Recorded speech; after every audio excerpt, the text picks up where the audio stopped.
बड़ी खबर कानपुर से, जहां इंसानियत को शर्मसार कर देने का मामला सामने आया। कलयुगी बेटे ने अपनी बुजुर्ग मां को अपने घर से निकाला। कोरोना पॉजिटिव होने पर मां को घर से निकाला बाहर। इस वक्त की बड़ी और अहम खबर। इंसानियत को शर्मसार कर देने वाली तस्वीरें सामने आई हैं कानपुर से, जहां कोरोना पॉजिटिव होने पर एक बेटे ने अपनी मां को घर से बाहर निकाला। भीषण गर्मी में सड़क किनारे पड़ी रही बुजुर्ग महिला। चकेरी पुलिस ने महिला को अस्पताल में कराया एडमिट। चकेरी थाना क्षेत्र के ताड़बगिया इलाके की घटना।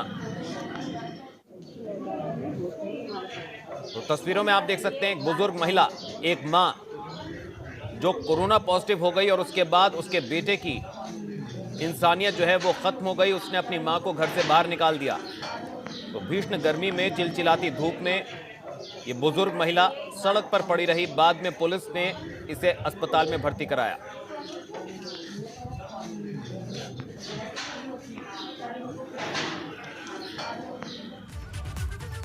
इधर बिजनौर में भी कुछ ऐसी ही संवेदनहीनता देखने को मिली। महिला की मौत के बाद घंटों पड़ी रही घर में लाश। कोरोना के खौफ के मारे पड़ोसी और रिश्तेदारों ने अर्थी को भी नहीं दिया कंधा। पुलिस ने मानवता को दिया परिचय। पुलिस ने महिला को कंधा देकर किया अंतिम संस्कार। थाना धामपुर के स्टेट बैंक कॉलोनी इलाके का मामला। तस्वीरों में आप देख सकते हैं कि पुलिस वालों ने इस जिम्मेदारी को निभाया। पुलिस ने करवाया महिला का अंतिम संस्कार। बिजनौर से एक तस्वीरें सामने आई। थाना धामपुर के स्टेट बैंक कॉलोनी इलाके का मामला, जहां मानवता का परिचय देते हुए पुलिस ने एक महिला का अंतिम संस्कार कराया। मौत के बाद घंटों महिला की घर में पड़ी रही थी लाश। तो पड़ोसी और रिश्तेदारों ने भी महिला को नहीं दिया था कंधा। तो मानवता को शर्मसार कर देने वाली ये तस्वीर कानपुर से, जहां एक बेटे ने कोरोना पीड़ित अपनी मां को घर से बाहर निकाल दिया। भीषण और चिलचिलाती धूप और भीषण गर्मी में ये महिला सड़क किनारे पड़ी रही और बाद में पुलिस ने इस बुजुर्ग महिला को अस्पताल में भर्ती कराया। वहीं दूसरी तस्वीर बिजनौर से सामने आई, जहां रिश्तेदारों ने एक महिला की शव को कंधा तक नहीं दिया। पुलिस ने उस महिला का अंतिम संस्कार कराया।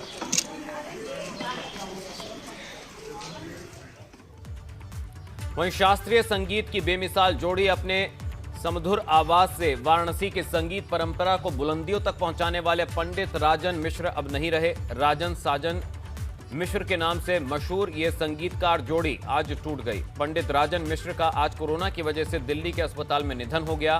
पंडित राजन मिश्र के निधन पर प्रधानमंत्री नरेंद्र मोदी ने भी शोक जताया। तो पीएम मोदी का यह ट्वीट, जिसमें उन्होंने अपनी शोक संवेदना प्रकट की। प्रधानमंत्री नरेंद्र मोदी का यह ट्वीट, जिसके जरिए उन्होंने अपनी शोक संवेदना प्रकट की है। तो पद्म भूषण पंडित कोरोना की वजह से पंडित राजन मिश्रा अब हमारे बीच नहीं रहे। इसको लेकर संगीत जगत में शोक की लहर। प्रधानमंत्री नरेंद्र मोदी ने भी संवेदनाएं ट्विटर के जरिए प्रकट की। पद्म भूषण पंडित राजन मिश्रा जी का अचानक ऐसे चले जाना जैसे बिन बादल का वज्राघात हो गया है। कोई भाषा नहीं है, कुछ बोल नहीं पा रही हूँ। वो बनारस घराने के एक बहुत बड़े पिलर थे और उनकी गायकी जैसे कि एक ख्याल के दिग्गज माने जाते हैं उनको, और ऐसा चले जाना, मैं कुछ बोल नहीं पा रही हूँ। मैं उनकी आत्मा की शांति चाहती हूँ।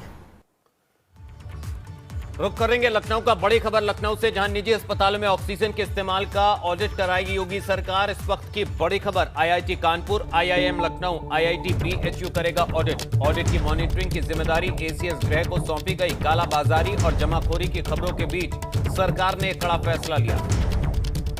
तो अब ऑडिट होगी ऑक्सीजन के इस्तेमाल की। इस वक्त की बड़ी खबर। ऑडिट मॉनिटरिंग की जिम्मेदारी एसीएस गृह को सौंपी जाएगी। तो निजी अस्पतालों में ऑक्सीजन के इस्तेमाल का ऑडिट होगा। सीएम योगी का बड़ा फैसला। यूपी में कोरोना संक्रमण की वजह से बिगड़ रहे हालातों के बीच बड़ी खबर सामने आई है। उत्तर प्रदेश के अपर मुख्य सचिव सूचना नवनीत सहगल का कहना है कि मुख्यमंत्री योगी आदित्यनाथ ने निर्देश दिए हैं कि कोई भी अस्पताल मरीज को वापस नहीं करेगा। अगर सरकारी अस्पताल में बेड नहीं है तो निजी अस्पताल में मरीज को भेजा जाएगा और पूरा खर्चा राज्य सरकार वहन करेगी। कोरोना की रोकथाम के लिए प्रदेश में इस वक्त सैनिटाइजेशन का काम चल रहा है। आज माननीय मुख्यमंत्री जी ने प्रातःकाल समीक्षा में काफी नए निर्देश भी दिए हैं। उन निर्देशों में कुछ अभी आपको बताए गए, जिनमें मुख्यतः ये कि किसी भी मरीज को कोई भी अस्पताल वापस नहीं करेगा किसी हालत में। यदि सरकारी अस्पताल में बेड नहीं है, उपलब्ध नहीं है, तो निजी अस्पताल में भेजा जाएगा, और निजी अस्पताल में जब भेजा जाएगा तो उसका सारा व्यय उत्तर प्रदेश सरकार वहन करेगी। किसी प्रकार से किसी भी गरीब की को बिल निजी अस्पताल के बिल से वो बिल उनके ऊपर नहीं पड़ेगा। वहीं यूपी में कोरोना के लगातार बढ़ते मामलों के बीच आज थोड़ी राहत भरी खबर जरूर सामने आई। बीते 2 दिन के मुकाबले आज तकरीबन 2500 केस कम आए हैं, जबकि बीते 24 घंटे में जांच अब तक की सबसे ज्यादा लगभग 2,30,000 हुई है। वहीं प्रदेश में पहली बार एक दिन में 25,000 से ज्यादा लोग कोरोना को मात देकर ठीक हुए हैं। वहीं यूपी में अब तक कुल 3,97,70,573 लोगों की जांच हो चुकी है, जिसमें अब तक कुल 3,86,83,948 लोगों की रिपोर्ट नेगेटिव आई है।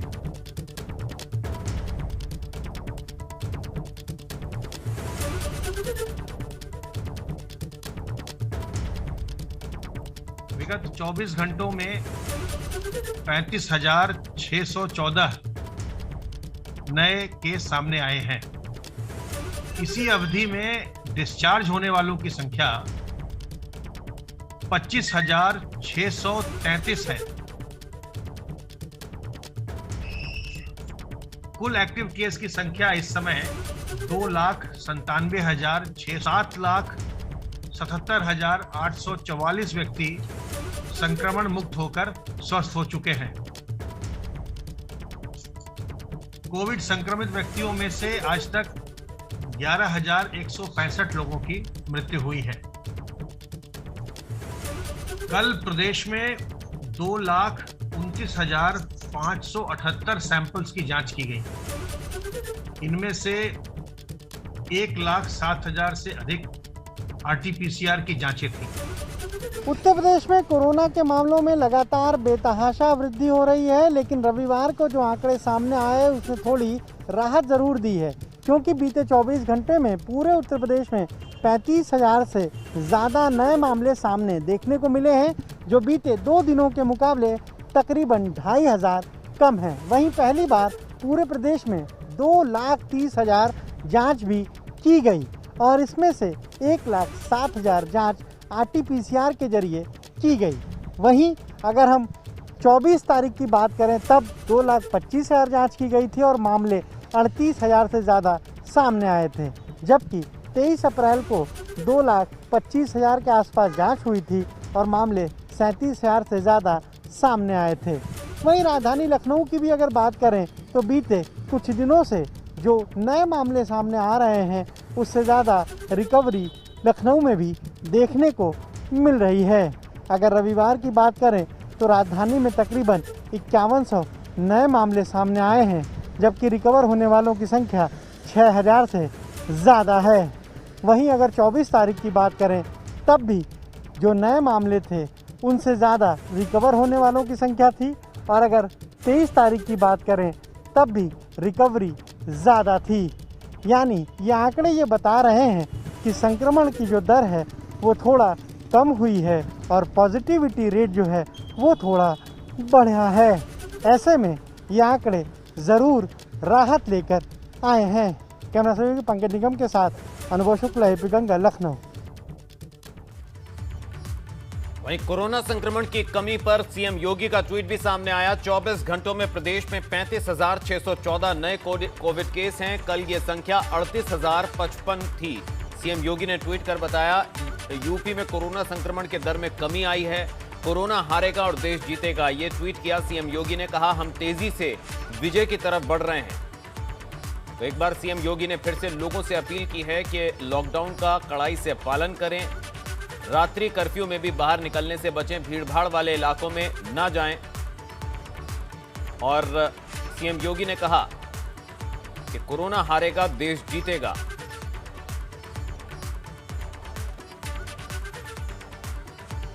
तो सीएम योगी ने बताया कि इन्फेक्शन नीचे आ रहा है और संक्रमण की जो दर है वो घटनी शुरू हुई है।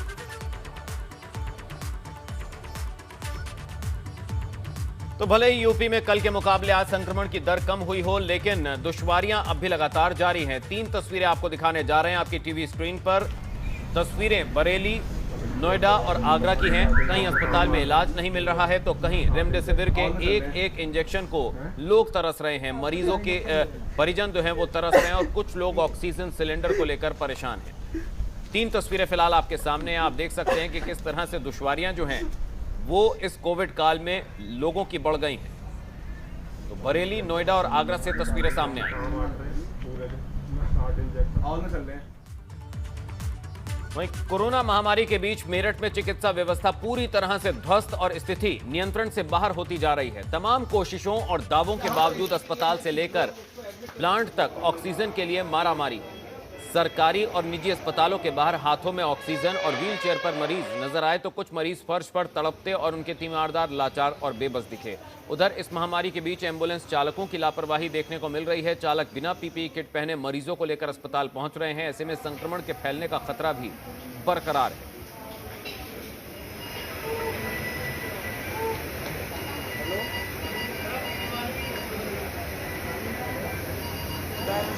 बुलाया था जी, तो मैं लेके जा रहा था, रास्ते में अटैक पड़ गया जी। तो मेरी बात हुई, उन्होंने बोला कि गैस भी और बेड भी है जी। जब मैं वहाँ पहुँचा उन्होंने बोल दिया कि ना गैस है ना बेड है। रास्ते में आते फिर मैं आनंद हॉस्पिटल गया। आनंद हॉस्पिटल में इमरजेंसी में गार्ड्स ने भगा दिया जी, ठीक है, वहाँ मना कर दिया। अब यहाँ लेके आऊँ, यहाँ उम्मीद है, देखते हैं यहाँ कुछ होता है तो फिर देख रहे हैं ना वो क्या है क्या। डॉक्टर ट्रीटमेंट के लिए माता जी को एडमिट कर लिया है अभी आए नहीं। अच्छा, वैसे आपकी माता जी को अंदर वो देख रहे हैं, कुछ बहुत चढ़ा रहे हैं, बाकी देख रहे डॉक्टर भी आए रहे हैं। ठीक नहीं, ऐसा कोई व्यवस्था नहीं। जो मेडिकल में जो है सब जगह का लोड आ रहा है, इमरजेंसी का लोड भी हमारे मेडिकल में आ रहा है। तो जिसकी वजह से जो हमारी इमरजेंसी में केवल 55 बेड हैं, उसके सापेक्ष हम लोग 70-80 पेशेंट डील रहे हैं। उसमें कुछ मरीजों को हमें स्ट्रेचर पर रखना पड़ जाता, कुछ उसके लिए जो अगर और हॉस्पिटल या जिला अस्पताल भी थोड़ी बहुत इमरजेंसी डील करने लगे तो हमारे पास ये लोड कम हो सकता है। वहीं राजधानी लखनऊ में निजी कोविड अस्पताल के संचालकों पर लापरवाही का बड़ा आरोप लगा है। चौक के हेरिटेज अस्पताल पर भर्ती कराए गए इंदिरा नगर के अंकित वर्मा की पत्नी शीतल का कहना है कि मामूली बुखार और सांस की दिक्कत पर पति को अस्पताल में भर्ती कराया गया था, जहां बिना किसी जांच के आधार पर डॉक्टरों ने उन्हें रेमडेसिविर इंजेक्शन के 3 डोज लगा दिए। इंजेक्शन लगने के कुछ ही देर बाद उनके पति की हालत बिगड़ने लगी और उन्होंने दम तोड़ दिया। शीतल ने चौक कोतवाली में हेरिटेज अस्पताल के संचालकों के खिलाफ एफआईआर दर्ज कराने की तहरीर दे दी। 17 तारीख से उनको हल्का हल्का फीवर आ रहा था, तो 19 तारीख को लखनऊ हेरिटेज हॉस्पिटल हम लोग लेके गए, तो उन्हें थोड़ी सी ऑक्सीजन की प्रॉब्लम हो रही थी और वहाँ जाते ही डॉक्टर ने कोई जांच नहीं की और उनको कोविड वार्ड में डाल दिया। क्या ये अस्पताल कोविड का है? जी बिल्कुल, कोविड हॉस्पिटल है ये। तो डॉक्टर ने कोई जांच कराने को कहा था कोविड की? कुछ नहीं कहा सर। हम लोगों ने पूछा भी डॉक्टर साहब कोई जांच होनी है, तो उन्होंने हम लोग को भगा दिया कि अभी इसके बारे में हम बात नहीं करेंगे। सर उन्होंने कोई जांच नहीं की और बस कहा रेमडेसिविर इंजेक्शन ले आइए। देखिए उनका पेपर है, उनके साइन किए हुए हैं और हमारा पेशेंट कोविड का नहीं है। जो जाँच रिपोर्ट है उसमें नॉर्मली प्लेटलेट्स और स्वेलिंग है पेट में, वो आ रही है और कोई दिक्कत इस तरह की नहीं आ रही है। सर 19 तारीख को सुबह 10:30 बजे हम अस्पताल लेके गए उनको और रात में उन्होंने 11:30 बजे के बाद इंजेक्शन लगाना शुरू कर दिया। उनकी तबीयत बिगड़ने लगी उसी दिन से। 21 तारीख को उनके मुंह से खून आने लगा और उसी दिन उनकी डेथ हो गई। वो अच्छे खासे थे, उन्हें कोई प्रॉब्लम नहीं थी, कोविड के कोई सिम्टम्स नहीं थे, फिर भी डॉक्टर ने गलत उनका ट्रीटमेंट किया। उधर बरेली के सिटी स्टेशन रोड के विनायक हॉस्पिटल में ऑक्सीजन खत्म होने पर वहां मरीजों को जबरन डिस्चार्ज किया जा रहा है। ऑक्सीजन खत्म होने की वजह से एक मरीज को भी मौत का सामना करना पड़ा, जिस वजह से तीमारदारों ने वहां हंगामा किया और रोड पर जाम भी लगा दिया। ऑक्सीजन की कमी होने के कारण अस्पताल प्रशासन ने मरीजों को दूसरे हॉस्पिटल ले जाने को कहा। वहीं मरीजों के साथ आए तीमारदारों का कहना है कि जब उनके मरीजों को ऑक्सीजन की सख्त जरूरत है, ऐसे में वो अपने मरीज को कौन से हॉस्पिटल लेकर जाएं। तीमारदारों का कहना है मुख्यमंत्री, डीएम और कमिश्नर को इस ओर ध्यान देना चाहिए। मैंने एक हफ्ता पहले अपने छोटे भाई को यहाँ एडमिट कराया था विनायक हॉस्पिटल बरेली में। उस समय हमें नहीं बताया गया था कि ऑक्सीजन की शॉर्टेज होगी या नहीं होगी। एडमिट किया था। आज बिना किसी कारण बताए हुए सबको जो भी पेशेंट थे हमारे भाई से सभी लोगों को यहाँ से डिस्चार्ज कर दिया गया। सब लोग जिंदगी और मौत से जूझ रहे हैं और परेशान हैं। ये पूछ रहे हैं हम अभी जब आपके हमारा रास्ता जमा करवाया, परसों हमारे मरीज को आराम था, रात में एसी चला दी ना, दो हमारे मरीज की तबीयत फिर बिगड़ गई। अब ऑक्सीजन की कारण जो ऑक्सीजन नहीं है या ये नहीं है तो क्यों नहीं है? आप पैसा जमा करो और ऑक्सीजन का इंतजाम करिए। हम कहाँ ले जाएँ, किस जगह ले जाएँ, ये बताइए, हमें कहाँ ले जाकर डालें। हम लोगों को कुछ नहीं पता क्योंकि अंदर जाने नहीं दिया गया, ठीक है। इस बारे में हम कुछ नहीं जानते कि ऑक्सीजन मिली थी या नहीं मिली थी। अब आपके मरीज की क्या कंडीशन है? कंडीशन क्या, मरीज है ही नहीं अब हमारे इस दुनिया में। और पैसे जब हमने कहा कि थोड़ा कम कर लीजिए। कितनी उम्र रही होगी? 39। खबरें उत्तराखंड से। उत्तराखंड में कोरोना के आंकड़े एक दिन बढ़ने के बाद एक बार फिर गिरते नजर आने लगे हैं, जो थोड़ी राहत की बात है। बात करें पिछले 24 घंटों की तो प्रदेश में कोरोना के कुल 4,368 नए मामले सामने आए हैं, जबकि 44 लोगों की इस दौरान मौत हुई, जबकि 1,748 लोग आज ठीक होकर घर वापस गए।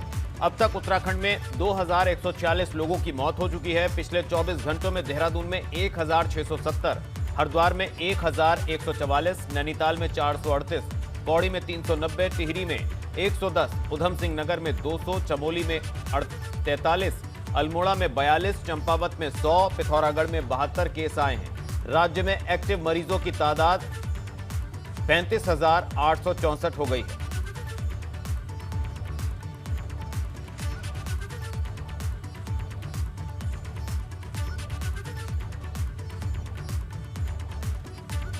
तो पिछले 24 घंटे में राहत भरी खबर।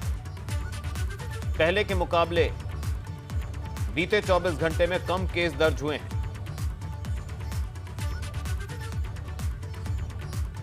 वहीं कोरोना के प्रकोप पर सीएम से पूर्व मुख्यमंत्री की मुलाकात। तीरथ सिंह रावत से मिले त्रिवेंद्र सिंह रावत। त्रिवेंद्र सिंह रावत ने 1 करोड़ रुपए की राशि विधायक निधि से सीएम राहत कोष में दी है।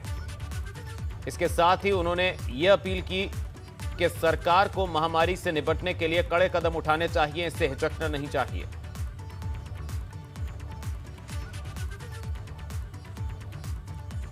तो सीएम तीरथ सिंह रावत को पूर्व मुख्यमंत्री त्रिवेंद्र सिंह रावत ने बैठक में दिया सुझाव। कहा, बढ़ते संक्रमण को देखते हुए लोगों की जान बचाने के लिए प्रदेश में सख्ती बरतने से हिचक नहीं होनी चाहिए। पूर्व मुख्यमंत्री त्रिवेंद्र सिंह रावत ने कहा, देश में कोविड महामारी से उत्पन्न ऑक्सीजन संकट को देखते हुए प्रधानमंत्री नरेंद्र मोदी ने देश भर में 551 और ऑक्सीजन के प्लांट स्थापित करने का जो प्रस्ताव दिया है, इससे स्वास्थ्य सेवाओं को मजबूती मिलेगी।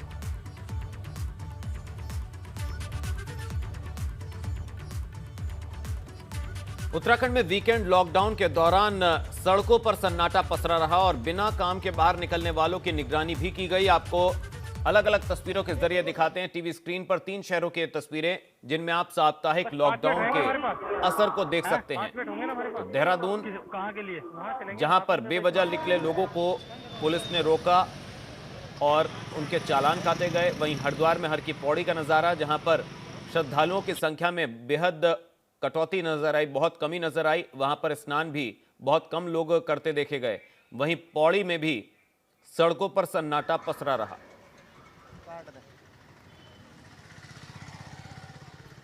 राजधानी देहरादून में अनावश्यक रूप से सड़कों पर उतरे लोगों को लॉकडाउन के नियमों की जानकारी दी गई, उनके चालान काटे गए। हरिद्वार में भी साप्ताहिक बंदी का असर दिखा। तो हरिद्वार में साप्ताहिक बंदी का असर देखा गया। बाजार पूरी तरह बंद रहे, लेकिन बाहर से आए श्रद्धालुओं की आवाजाही होती रही। वहीं हर की पौड़ी पर लॉकडाउन का असर साफ देखने को मिला। हालांकि पिंडदान और अस्थि विसर्जन के लिए आए लोगों की संख्या काफी रही, लेकिन गंगा स्नान के लिए आए लोगों की संख्या काफी कम थी। इसके साथ ही साप्ताहिक बंदी पर हर की पौड़ी पर बैठने वाले पुरोहित और पंडितों की गद्दी भी खाली देखने को मिली। वहीं पौड़ी में भी वीकेंड लॉकडाउन का पालन बखूबी किया गया, जहां आकस्मिक सेवाओं को छोड़कर पूरा बाजार बंद नजर आया। सड़कों पर सिर्फ आकस्मिक सेवा से जुड़े लोग ही आवाजाही करते नजर आए। वहीं रविवार कर्फ्यू के दौरान सभी व्यवस्थाओं को बनाए रखने के लिए पुलिस प्रशासन और जिला प्रशासन का कड़ा बंदोबस्त बाजारों में दिखा। बताते चले कि पौड़ी में भी कोरोना संक्रमण तेजी से फैल रहा है।